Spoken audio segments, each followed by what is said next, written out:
Technology landscape in China has a few different characteristics. Number one, it is very much hardware-led. And that's a function of the IT talent that is produced by the universities in China. As a consequence of that, you don't see many software companies in China as such. There are some that are emerging, but relative to, say, India, there is no big software IT champion. Chinese companies, in terms of deploying enterprise IT, have focused a lot on managing large-scale IT infrastructures across the country.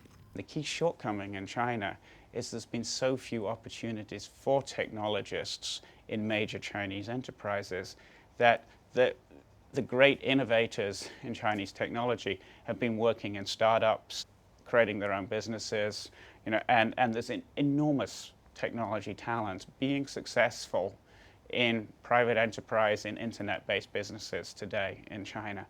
Some of that talent now has to migrate into leading Chinese enterprises to upgrade their digitization, their modernization on the basis of technology.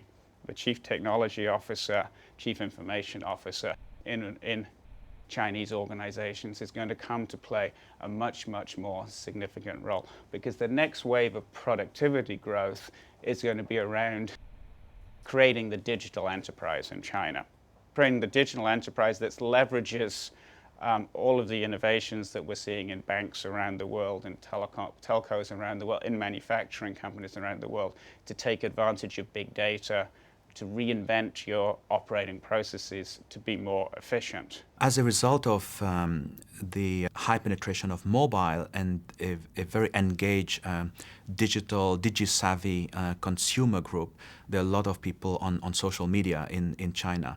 And many of the consumer companies are actually deploying social media listening technologies to analyze that data, analyze all those online conversations that are happening amongst that very engaged consumer base. In some of our research, we found out that 80% of the micro-blogging users are actually active. They are not just reading what other people are blogging, but they are commenting, retweeting microblogs, and actively following a number of bloggers. We found a company that operates in the baby care space that was trying to analyze the effectiveness of its marketing spend, realizing that pregnant mothers take special care around making sure they have the best for their children. However, with the single child policy, the level of attention and care is even higher. So they start going online, visiting different sites and looking at what other mothers are commenting on. We found out, for example, that those decisions on product choices, on brand choices, are made very early on in the pregnancy. Actually, in some cases, even in the first trimester of the pregnancy, not at delivery stage.